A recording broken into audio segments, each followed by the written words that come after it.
Well, the leagues are back underway, but for us at the African Five-A-Side podcast, it's a little bit of a lull in the calendar. So this week we decided to do a special mailbag episode where we put out a call on social media to ask for your questions and see if we could respond to them. And you guys did send a bunch of questions in, so thank you for that. That's coming up next. Welcome to another episode of the African Football Roundup. As ever, I'm your host, Maher Mizahi. And this episode, as always, is brought to you by africasaCountry.com. This week on africasaCountry.com, we have two really great articles that I would recommend all of you reading. The first one, called The Appearance of Democracy by Delali Adogla Bessa, and that's about the protests that have been going on in Ghana regarding illegal mining, or let's say damage mining that will cause a lot of damage, and the crackdown on the authorities on those protests. And the second one about Sudan's cultural devastation, how the UAE-backed RSF looted Sudan's National Museum. So I'd recommend you guys follow africasaCountry.com. I'll put the links to their social media accounts in the description, as well as links to those two articles if interested. Without further ado, let's jump into the football. So yeah, as I mentioned before, this may very well become a monthly occurrence, these kind of mailbag episodes. When we're in between international breaks, when there's not too much happening in African football. So don't forget to follow us on social media, especially on X, on YouTube, and even on places like TikTok. And that way you'll know when these mailbag episodes are coming up and you can make sure to get your questions in. Let's start. So the first question we have is from Adam K on X, and he says, should CAF restructure and make a new format to the CAF Champions League and Confederation Cup? Like, for example, removing the Confederation Cup totally and having one massive tournament, or perhaps keeping both of them but making each bigger. For him, the AFL doesn't count, and in his opinion, it's counterproductive in other ways. And this is actually a theme that kept coming up time and time again, is how do we sort of reform the African Champions League? Even Raf Cannon, who's always watching these episodes, always commenting, really appreciate his support. He says, how can we improve CAF club competitions so that we don't only have 16 teams at the group stage, therefore leaving out lots of teams with large fan bases that could attract more sponsors? So I'm sort of combining these two questions. And to be honest, guys, we could spend not just an episode, we could spend probably a whole year sort of proposing ideas, discussing this. This is not something that you can answer in a few minutes, but I'll give a few general thoughts that I have in my mind. Excuse me as I drink some water. So, the first thing is, I think you have to start out with a zoomed out perspective. What are we trying to do? What are the problems with the current CAF Champions Leagues? How can we improve it, right? Without getting into the nitty-gritty details. So, the main complaint from participants of the African Champions League, whether they be players, whether they be fans, is that or clubs really. Number one, it costs too much money to participate. That really is the main thing that threatens it. Is at times it's not always the case. It's actually probably a majority not the case, but at times teams can spend more money than they actually make participating in this tournament. So what's the incentive for them really? Yes, there's the prestige, there's the prestige of participating in this, but is it really worth it in the end if you're not making any money by participating in this tournament? That for me is the main issue. Uh, Number two, we need to maximize the spectacle. It can't just be 90 minutes of football. I think if you're talking about marketing, if you're talking about ways that we can expand this tournament and make more money for the participants, it needs to be better in terms of marketing. Um, so this is what I have. This is what I wrote down for targets. Minimize expenditure, in brackets, reduce travel, increase prize money. Number two, maximize spectacle. Number three, continue the legacy of the tournament. And number four, make sure it's democratic slash vulgar. Vulgar in the linguistic use of the term in terms, make sure that anybody anywhere on the tournament has a chance to make it to the group stages and participate in this tournament. Those are, I think, if we manage to implement those things, we'll be able to improve the African Champions League and Confederation Cup. Now, how can we do that? First of all, I think CAF's done a good job in recent years of making sure that the first round, the preliminary rounds of qualification, are regional. So if you look at the first round of qualifying for this year's African Champions League, you'll see that, most clubs are either neighboring or they're in the same region as, the club that they're going against. So you have, a club from Tanzania taking on a club from Kenya. You have a club from uh, Cote d'Ivoire taking on a club from Sierra Leone, for example. So that's good. That reduces travel. That reduces, cost expenditures, especially for preliminary matches where there isn't a lot of incentives to take part in anyways, because if you're eliminated, you basically make no money for the entire tournament. So continue that. Okay. Number two, and this I think is the biggest recommendation that I would have, or in my opinion, the most revolutionary idea, and you guys can tell me if you like it or if you don't like it. Instead of a calendar long competition, where we're playing matches week in, week out, time and time again, throughout the year, kind of like the European Champions League or other Champions League tournaments around the world, why not have mini tournaments? And you see, this is implemented in the Basketball Africa League, where they will bring all the teams from around the continent into one city, whether it's Cairo, whether it's Dakar, whether it's Kigali, and they'll play the group stages there, over the course of maybe 7 days or 10 days, or we can even go up to 14 days, right? Play the group stages. Then give the teams a few months, 3, 4, 5, 6 months, and play the knockout stages in another mini tournament in the spring, again, in another city, you know. I think this could work for a few different reasons. Number one, it takes a lot of mental endurance and stamina, especially these days in the world of football, to follow, a tournament week in, week out, week in, week out. I know personally, from a calendar, I gotta make notes, make sure I'm watching matches on this day, this match is interesting, so I gotta put it in my calendar. But if I knew that the entire group stages I can watch within, 7 to 10 days or even 14 days in 2 weeks in the autumn, that's going to make things a lot easier to follow. That's number one, for this new generation, for our new generation of uh, supporters that suffer with, attention deficit disorders. Um, Number two, when you have a mini tournament, it's no longer, again, like a competition format. It's almost like an event format. And when you have an event, you can bring in artists, you can bring in your influencers, you can involve brands who are more, I think, likely and more keen to splurge out on an event than take a huge investment on and a commitment uh, to sponsoring something year in, year out for every single week of the year, right? So you can make it like, yeah, an event, kind of like a mini AFCON, and that would even allow, journalists, media to flock together in on one city, and we're all reporting. And in my opinion, this is like, it's not a genius idea, but this is the way to save the African Champions League. So again, let's what would this look like theoretically? Now we're about to start the group stages. We have the draw in 1 week's time, right? So we're about to start the group stages. We're gonna have four groups. Pick four cities in Africa. Let's have Casablanca. Let's have Algiers. Let's have Cairo.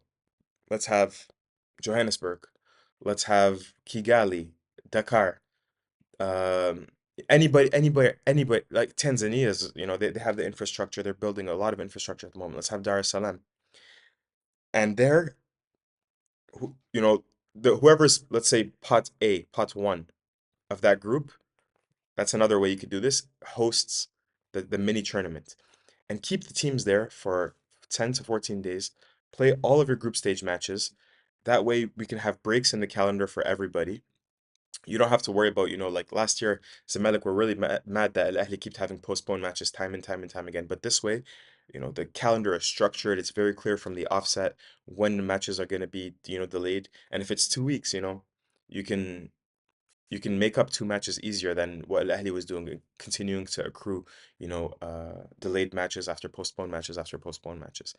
So that's one way you could do it. Finish the group stages and call it the CAF Champions League, call it the African Tour, call it whatever you want. I prefer if we call it the CAF Champions League, because one of the targets was continuing that legacy, right? And that legacy is very important to me because, Dr. Kwame Nkrumah is the one that started the African Champions League back in 1963. So let's continue that. That's a richness. That's, there's a prestige to this tournament.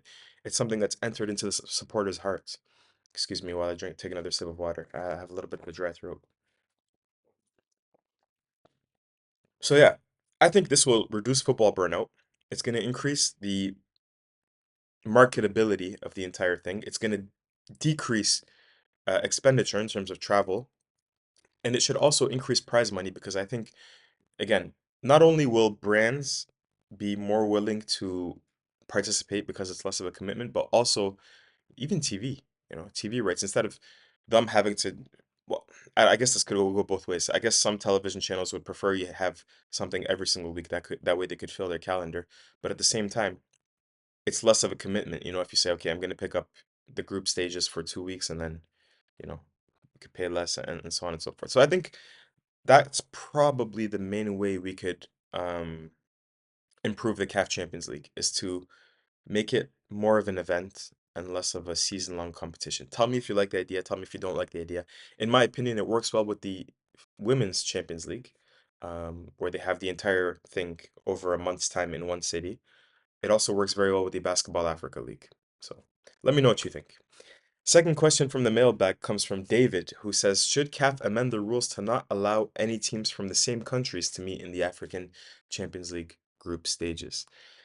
And this is one that I don't really feel strongly about. I can see positives and negatives for both. The positives are number one, um, if you were to implement this and not have teams from the same countries um, in the same group stages, in a sense, you reward the countries because, I was especially thinking, if you have three teams in one group stage as we had in 2015, if you put them all in one group, one of them is automatically eliminated. So you're sort of punishing the country for having great performances.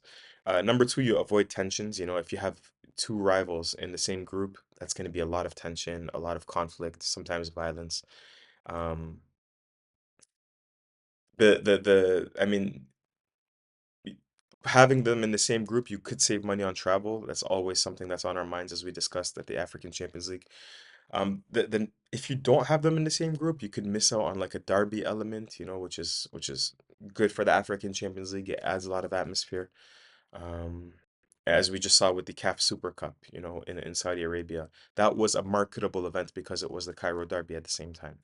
And then there's also less continental interaction. So here, what I wanted to say is that if you keep the teams from the same country in the same group, they're not necessarily able to travel around the continent. And that was one of the main goals of this competition. One, Dr. Kwame Nkrumah created in 1963 was this is a Pan-African event. This is going to bring countries together because, you have that exchange between populations. You have a club from Rwanda going to Mozambique and so on and so forth. So I don't really feel that strongly, to be fair, one way or the other. Uh, Yeah, I think either way. I don't think there's a right or wrong answer here. But if we have time for a quick story, actually, in 2015, Algeria became the first country. I think remains the only country to ever have three teams in the same group of the African Champions League. And this was the first year that I had moved back to Algeria, or moved to Algeria. This was, I think we had USM of Algiers, ES Sétif, and MC Al Ulma in the same group. Now, what you have to know is USM of Algiers at the time was one of the best teams in Africa. They had won, or they had been to the final in 2015 of the CAF Champions League. Or was that the same? Perhaps they hadn't been to the final yet, but they were going to be in the final. ES Sétif won the 2014 African Champions League. So you see, like, the Algerian clubs are really having great years. And MC Al Ulma is this club that even in Algeria is not a big name, much less on the African continent. But they just managed to cobble together a very, very good team. Players like Walid Daraja, Ibrahim Shinihi, these players end up winning caps for Algeria, and becoming some of the best players in the Algerian league. And so I'm in Algeria. I'm covering African football for the first time. Really excited, and for me, yeah, let's do this. Let's go to some of these matches. And I decided to go to the match between Stif and Al Alma. And Stif and Al Alma, for those that don't know, again, is like it's a derby because it's only about an hour apart, you know. Um, and so I take a taxi over there. Um, I I believe before the match I interviewed a Cameroonian midfielder named Tembeng who he plays for Al Alma, goes on to sign for Stif and play in Portugal later. Um, I'm very excited. It's Ramadan, so Ramadan matches, there's something special about them. They're night matches. Um, there's something in the air that's really, really great. And the stadium, I was really impressed by as well. This is Al Ulma, so it's not a huge football city, and they have this stadium called Musfid Zugar, and it's beautiful. I was like, wow, okay, this is a great atmosphere. The traveling fans have come over. You can feel the tension in the air, the electricity, and it's a 0-0 match, but it's entertaining. And in the last minute, I still remember a player from Setif, Al Hadi Amiri, short guy, French Algerian, really speedy. He scores last minute, and it's pandemonium. And this is my first real interaction with complete chaos and violence in a stadium, in an Algerian stadium or in a North African stadium. Al Ulma fans are not having it. They start breaking off concrete off of the stands, throwing them at the cops, throwing them onto the field, trying to hit players. Um, and I believe this is just a few months after the Cameroonian striker Albert Ebose passed away from, trajectory hitting him in the head. And so this was like very controversial. And I remember I had at the time, my friend gave me a GoPro camera, and I was vlogging this entire thing, the entire match. My experience going to a Champions League match at night in Algeria, and I'm vlogging, vlogging, vlogging, and now this is popping off, and I'm thinking I have to get this on camera. And so I'm filming from far away, thinking this GoPro, has like a zoom or something. I don't know, thinking I could get footage. I don't know if the footage, you're gonna see why I'd never actually got to see the footage, but I'm filming from far, and I managed to get in my head, I managed to get some great footage. Fans throwing things at the cops, cops throwing things back at the fans, cops rushing the fans. Thinking, wow, this is a problem, but with this kind of footage, perhaps I can report about stadium violence in North Africa. So I'm the last one practically, or one of the last ones to leave the stadium, because I was really keen on getting all this footage. And as I got down from the stands and I was about to leave, these huge doors to go out of the stadium, I could just hear banging, boof, boof, boof, boof on the doors. It was like something out of an ancient Trojan army movie. Like, what's going on? Like a big elephant was like banging on the door or something. And I sneak out of another door, and I just see, again, something out of a movie. Maybe 200, 300 Al Ulma supporters over here, and like 200 and 300 cops over here. Like they're lined up as if they're about to run and start, clashing with one another, like the film 300 or something. And the fans on this side are picking up, throwing rocks at the cops, and the cops are picking up, throwing rocks back at the fans. And I'm in the middle, looking at them all with this GoPro, filming left and right, left and right, left and right. And then I say, wow, I was shocked that the cops were throwing rocks at the supporters. So I said, you know what? I'm gonna get behind the supporters and I'm gonna film the cops throwing these rocks. Biggest mistake I made. I get behind the supporters, I start filming, thinking I'm, like this Emmy award-winning cameraman. And sure enough, uh, maybe a minute later, somebody taps me on the shoulder and they say, "What are you filming for? Take my face, take the footage out, and delete it right now." So this person thought I must have been an undercover cop or something, filming the supporters, fighting with the police. And I don't know if you ever saw, this was 2015, it was a GoPro 3. There's no screen on a GoPro 3. I don't know about the new GoPros, but you can't just, like show somebody that you deleted the footage. No. So I'm trying to explain that to him in the midst of all this pandemonium. And he's going, I don't care. Take my face off right now. And then he tried to grab it. And again, this is not my GoPro. This is my friend's GoPro that he lent me, and I was very, grateful to him for doing all of this. I didn't want, to feel bad going back to Algiers and saying, hey, I got mugged and I don't have your GoPro anymore. So I'm holding on to this thing for dear life, like this, with both of my hands. And the guy has his hand over here, and he's trying to, tug it away, and I'm not letting it go, and I'm not letting it go. And all of a sudden, people see us struggling, and might have been his friends, or might have just been other supporters. They come, give us the camera, give us the camera. And then they start, hitting me. So I get punched in the sides, I get kicked in the sides like a UFC leg kick, and I'm just holding it. I'm refusing to let go. And I'm like keeping my head down a little bit, tucking my head in between my shoulders. And I remember looking up like this and looking straight on and seeing this kid that couldn't have been older than 15 years old. Big kid though. And I just see him like this. And I'm not really a fighter, I haven't been to 10 million fights in my life. I'm thinking in my head, this is the first time I'm about to be punched straight on, right in the face. And so I'm like, okay, here goes. Nothing else you can do at that time because you're being held everywhere. And I just duck my head and I take it right, right here. Thinking in my head at the time, if I make contact, you want to be the hammer, not the nail. If I make contact, it's gonna hurt a little less. And also thinking after I got hit, like that didn't hurt as much as I thought it would. Once you're punched in the face once or twice, you're just like, okay, that's not. You think it's the worst thing in the world, when you're not used to being in fights, and then when it happens, you're just like, okay, that wasn't that bad. Anyways, point of the story is, um, after I get hit like maybe a dozen times, in my head I'm thinking, all right, I have one of two options. Either I drop the camera, even that might not save me, or I make a run for it. And that's essentially what I do. Like I broke away from everybody and I start sprinting. And we're on a road and there's a ditch, and I like fall into the ditch and I go all the way around, and people are running after me. I remember one kid just trying to kick me as I'm running away. And I make a huge detour, and I'm like I sprinting, sprinting, sprinting, and I finally stumble back to the line of cops who are, like, and the cop comes up to me and I'm like, and he's like, he goes, "Who are you? Who are you?" I'm like, "My name Maher." And I think the cop also thought that I was undercover with them. I'm like, "I'm just Maher. I was filming with the camera," and that was another stupid mistake. I was filming with the camera, and they came and they mugged me. And he's like, "Oh, you have a camera? All right, give me that." It's like, "What do you mean?" He said, "Well, you can pick it up tomorrow at the police station." He's like, "We're gonna investigate this." Sure enough, I go tomorrow at the police station. They make me write a statement, which takes like 2 hours. And at the end of the statement, the guy goes, "All right, well, you can have your camera back, and you can have your memory card back." And I really wanted to keep the memory card, but the camera wasn't mine. So I said, "You know what? I'll take the camera back." And I never really disputed it, or I should have. I should be like, "What do you mean? This is my private property. You can't do that." No, no, no. Anyways, so that's the story. That took an extra 10 minutes for no good reason. It's not part of the mailbag, but I wanted to share that story with you guys. I remember after, the cops took the camera, I remember it's Ramadan, it's 3 in the morning. I haven't eaten yet. I'm about to start fasting again. I have bumps and bruises everywhere, a little bit of dried blood, and all of a sudden, the cop, I remember when he took the camera, said, "Don't worry, there's an ambulance, or we'll take you into the city."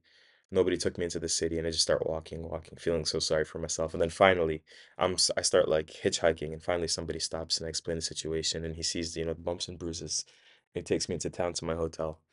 And then I saw the Cameroonian player again, because I go into a corner store to buy, food, because I'm about to start fasting, and I see him again, and he sees me with the bumps and bruises. He's like, "What happened to you, man?" And we continued to have a close relationship for years after that, because it was just, yeah, serendipity how we met again. But overall, it was a good experience, yeah. But all this to say, maybe it's not a good idea to have, that kind of proximity, those derbies in the group stages, especially not three teams in the same group stage. I think that was a mistake from CAF. But but yeah. But I don't to get back to your question, David, one final time. I don't feel any particular way about having two teams from the same country in a group or the other. So sorry, I'm gonna stay on track now and answer questions head on. No more stories. Tapiwa asks, also, by the way, always appreciate Tapiwa listening, watching, commenting, one of the biggest fans of the show. He says, "What do you think are some of the brief key reasons we are seeing more and more traditionally smaller nations do well on the continent in qualifying and in tournaments?" The first thing, increased opportunities with increased tournaments and places in tournaments. So, AFCON in 1990 was 8 teams. So, if you don't make it after a very grueling qualifying, rounds, you don't have anything to play for. You're just playing friendlies, if that. So the fact that we now have an AFCON with 24 teams, and teams are qualifying to these AFCONs and getting to play at the very highest level, that's valuable experience, number one. And not just AFCONs, we have tournaments like Chan, we have under 17, under 20, we have, all kinds of tournaments now. And these, the CAF Confederations Cup, the CAF Champions League. So these kinds of tournaments, it's more matches for more people across the African continent. And that's definitely, rising. It's the rising tide that lifts all boats. Number two, globalization. So we have academies that have opened up everywhere. GMG Bamako, GMG opened up in Madagascar and produced one of the best golden generations of Madagascar. That's an underrated story that's underreported on the African continent. So the fact that it's easier to travel to different countries and impart your ideas, on a certain place and time, that definitely helps as well. Um, Along with globalization comes diasporas. So again, a country like Comoros, if they didn't have 200,000 people in Marseille, they probably wouldn't have qualified to the last AFCON, or two AFCONs ago. The fact that they did have huge diasporas in France, especially in the south of France, um, helped them in so many different ways, not just with their players being formed, in various French clubs where the level is very professional, even into the second, third, and fourth divisions. Also, the fact that they could actually have training camps in France and not have to worry about flying all the way back and forth and essentially bankrupting the football federation.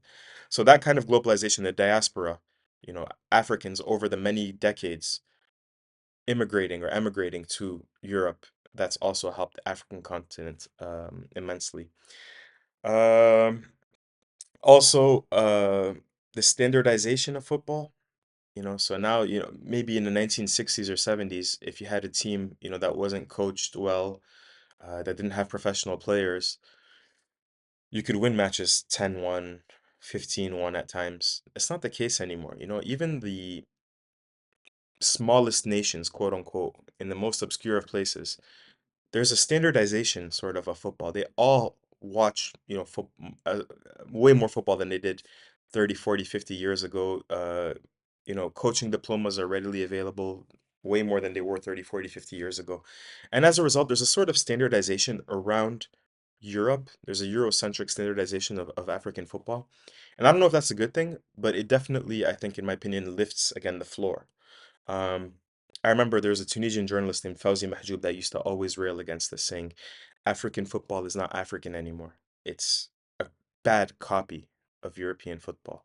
When you talk about teams with personality that were distinctly African, 1982 Algeria, 1990 Cameroon, 1994, 1996 Nigeria, 2006 to 2010 Egypt. These were teams that were distinctly African, in that they didn't copy any kind of European style, and that you saw something different. They had the personality of their own country within the way that they play football. And I think we've lost that a little bit.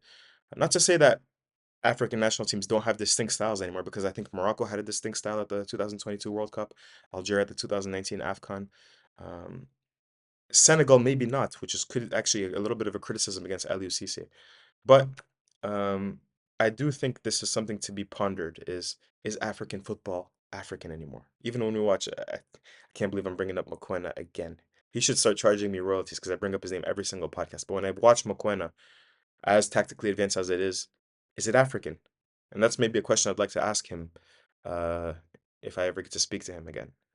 Does he think it's African, or is it something that he's sort of borrowed from everywhere and as a result isn't? Move on to the next question from the Rasp. He says the two Sudanese giants, Al Hilal and Al Mereikh, are expected to play in the Mauritanian First League this season. What makes it possible, and could it set a precedent for any other African club? Very good question. It's a story that's flown under the radar. Um, let's start with what makes it possible. What makes it possible is that the clubs asked the Mauritanian League. By the way, they weren't just interested in the Mauritanian League, also Uganda, Tanzania, Libya, and Mauritania, these four leagues.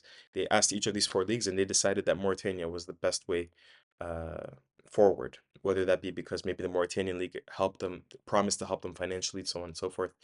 We don't know. But they came to an agreement, and then Mauritania submitted a written request to CAF asking if these Sudanese clubs would be allowed to compete in the Super D1 League, which is what the Mauritanian League is called. And CAF accepted. That's what makes it possible. Now, I'm not entirely sure, even though CAF accepted that this is legal. CAF ruled it is. But I think there's a reason why they're playing in Mauritania and not in Egypt or in Morocco or Tunisia or South Africa, in the best leagues on the African continent. I think they had to go to a league where the federation is stronger than the clubs. Because if they go to Egypt and all of a sudden Al Hilal is gonna on the brink of winning the Egyptian Premier League, you better bet your bottom dollar that Al Ahli and Zamalek are gonna take this to the Court of Arbitration of Sport and start yelling from the rooftops about how this is unfair, right? But if you have a federation that's stronger than the clubs and that says, "No, this is important for the development of our football," and that takes the particular singular club interests and decreases them for the overall good of the game in the country, that's when it becomes more acceptable. So I'm not entirely sure that this is still legal, even though CAF gave them permission. I think maybe if a club went to the Court of Arbitration of Sport, it could be ruled that it's illegal. But that's what made it possible. As of right now, both teams have played one match, both Sudanese clubs, and they've won both of their matches, so they have 3 points each. And I think you could bet, a pretty penny that one of the two teams will win the Mauritanian League this season.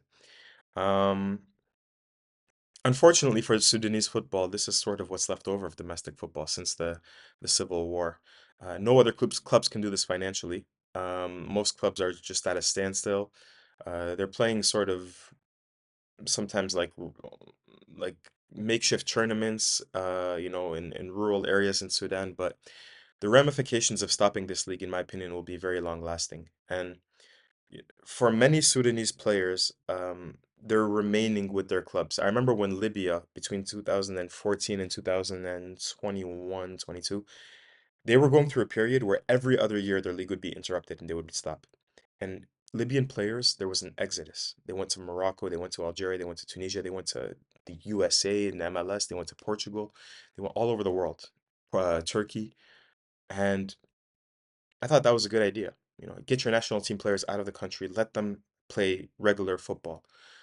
And thankfully now, the Libyan league is back to regularly scheduled programming. But that's not really the case with Sudanese players. They're not really, there's no exodus from Sudanese clubs really.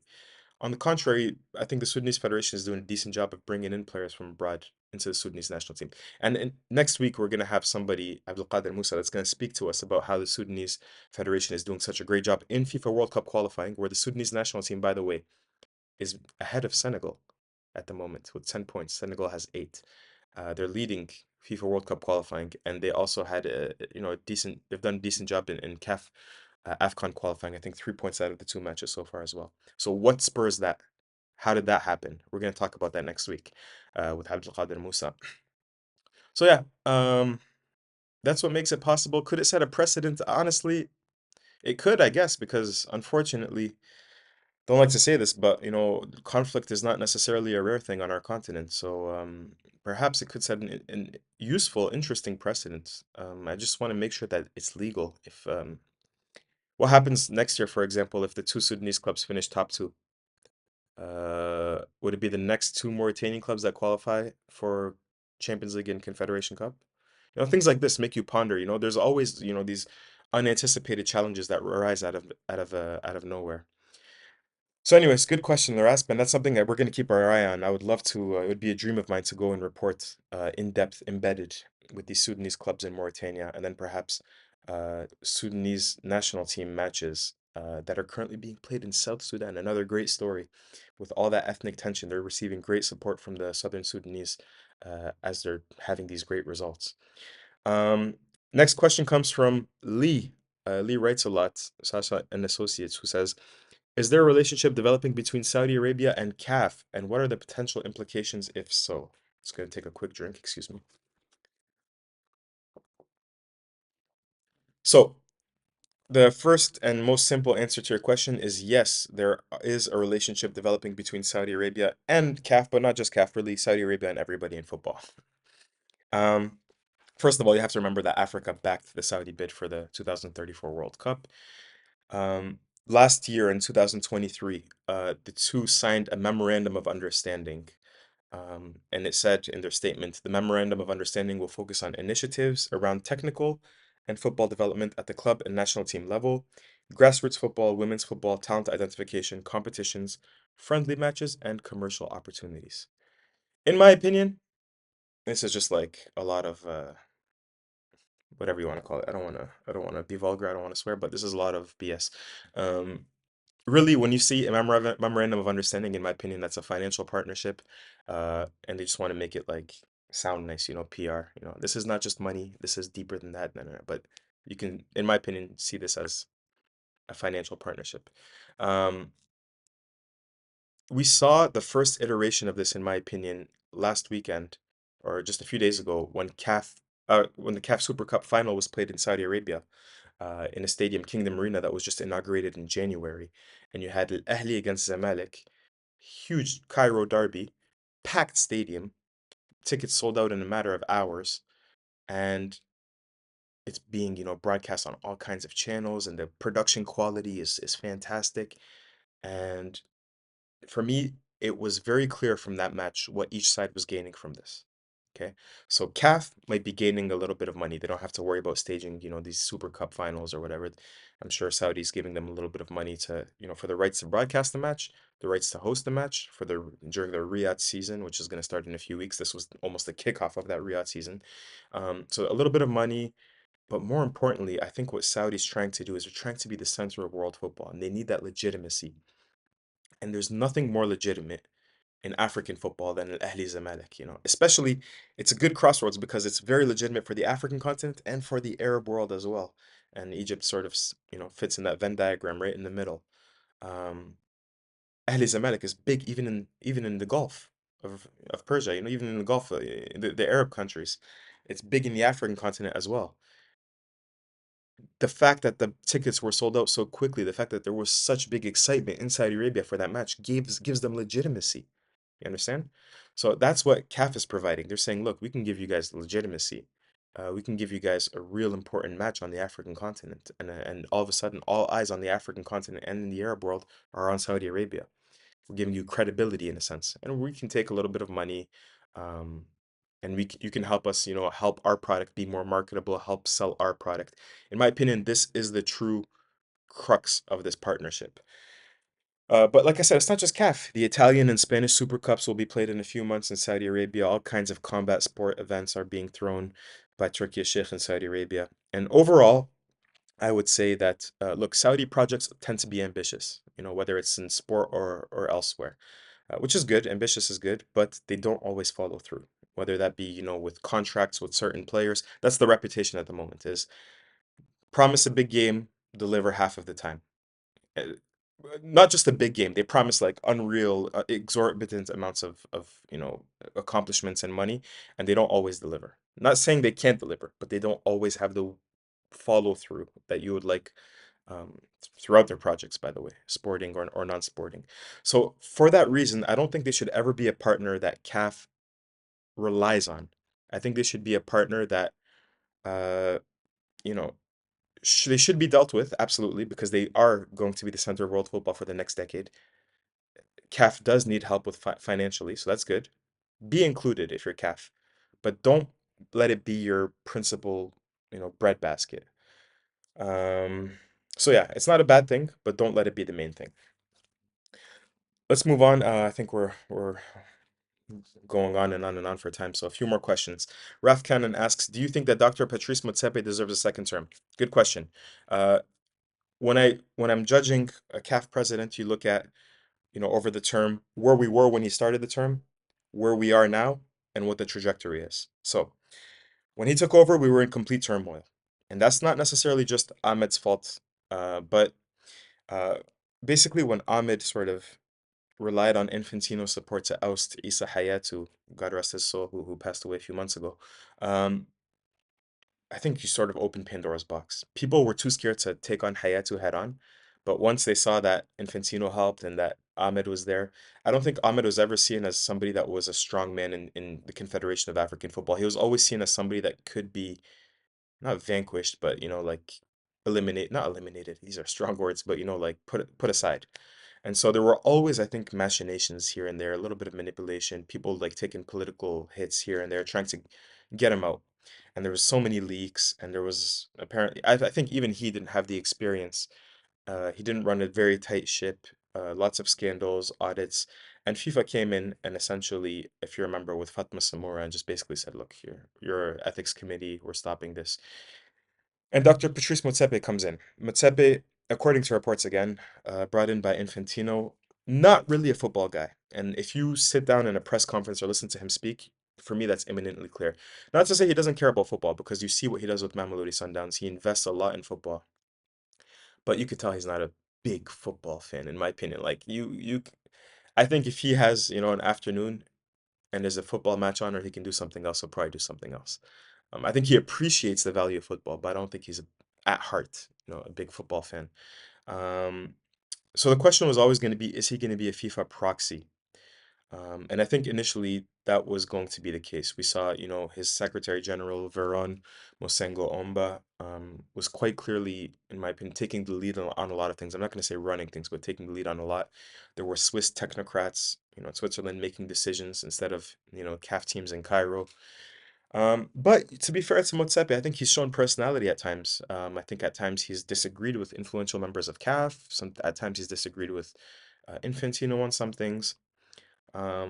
So he's shown some personality, but I just don't think, again, he's a football guy with a real vision. He himself with a real vision um, for the Confederation of African Football. Now, I think one thing that I like about him is that, especially some of the South Africans that he brought into CAF, um, I think they're pretty competent. So maybe he can build the right team that would have the right vision. I think that's what Motsepe needs to do, really.